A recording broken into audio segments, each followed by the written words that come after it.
Саламатсыздарбы? Менин атым Наргиза Нанакеева. Бүгүнкү чыгарылышта сиздерге мамлекеттик сатып алууларды кантип текшерүү керек, ошону айтып берем.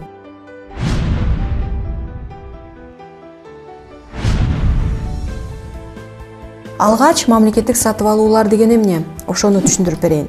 Мамлекеттик сатып алуулар бул мамлекеттик органдар тарабынан оорукана же мектептерди куруу заказы, атүгүл кагаз, дептер, калемсаптарга чейинки сатып алуулардын бардыгын түшүнөбүз. Мамлекеттик компаниялар адегенде бир нерсени сатып алуу боюнча конкурс жарыялашат. Түшкөн сунуштардын эң арзанын тандап, ошолор менен келишим түзөт. Кыргызстандын мамлекеттик сатып алуу рыногунда жыл сайын 650 миллион доллардан ашуун каражат айланып турат. Бул сатып алуулардын көпчүлүгү улуттук деңгээлде жүргүзүлсө да, алар жергиликтүү жана муниципалдык бюджеттин жалпы чыгымдарынын басымдуу үлүшүн түзөт. Мындай зор көлөмдөгү акчаларды сарптоо процесси мамлекеттик ченемдик актылар менен регламенттелет. Бирок айрым учурларда түрдүү себептерден улам сатып алууну көздөгөн орган мыйзам жана эрежелерди бузган учурлар дагы бар. Раззаков атындагы Кыргыз мамлекеттик техникалык университетинин алдындагы изилдөө борборунун маалыматына ылайык, дал ушул мамлекеттик сатып алуулар сектору өлкөдөгү эң коррупциялашкан тармак болуп эсептелет. Изилдөө боюнча 2014-жылы пара алуу фактыларынын 57% мамлекеттик келишимдерди түзүү учурунда катталган.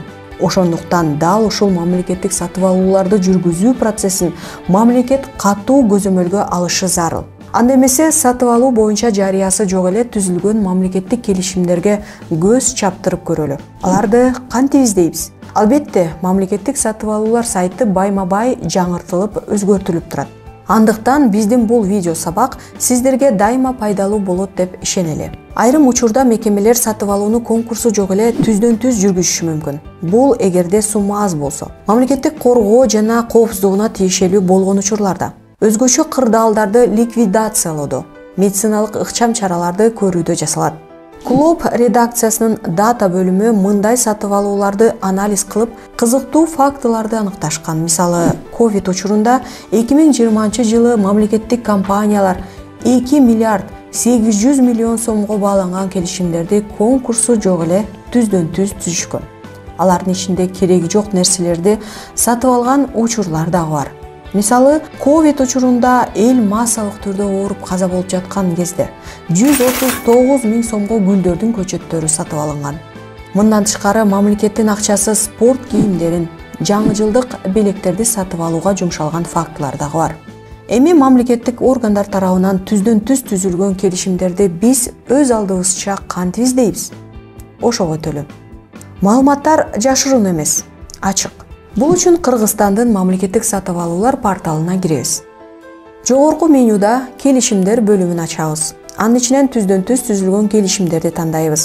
Дагы бир жолу белгилей кетсем, бул келишимдер конкурс жүргүзбөй эле аткаруучу менен түздөн-түз түзүлгөн келишимдер. Журналисттер байкагандай, мындай келишимдерде көбүнчө товар же сунуш кылынган кызматтар өз баасынан кымбат көрсөтүлөт. Муну өзүңүз деле ачып карап көрүп аныктасаңыз болот. Мисалы, бизди кызыктырган каалаган келишимдин номурун терип жазалы. ESC 222 53 46 98, андан соң табуу кнопкасын басалы. Келишимдин деталдары жазылган барак ачылды. Жогоруда айтылган ресурс мамлекеттик органдардын ишмердүүлүгүнүн үстүнөн коомдук көзөмөл жасоо үчүн ыңгайлуу жана эффективдүү аспаптардын катарына кирет.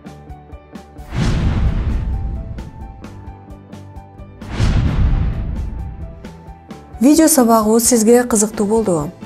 Анда биздин YouTube каналдан башка видео сабактарды дагы ачып көрүңүз. Алар Наргиза Нанакеевадан видео сабактар деп аталат. Алар мындан дагы кызыктуу жана пайдалуу болот деп сөз беребиз. Президентке кол кабыш кылып, мамлекетибизди коррупциядан чогуу тазалайды. Жолугушканча, сак саламатта болгула достор.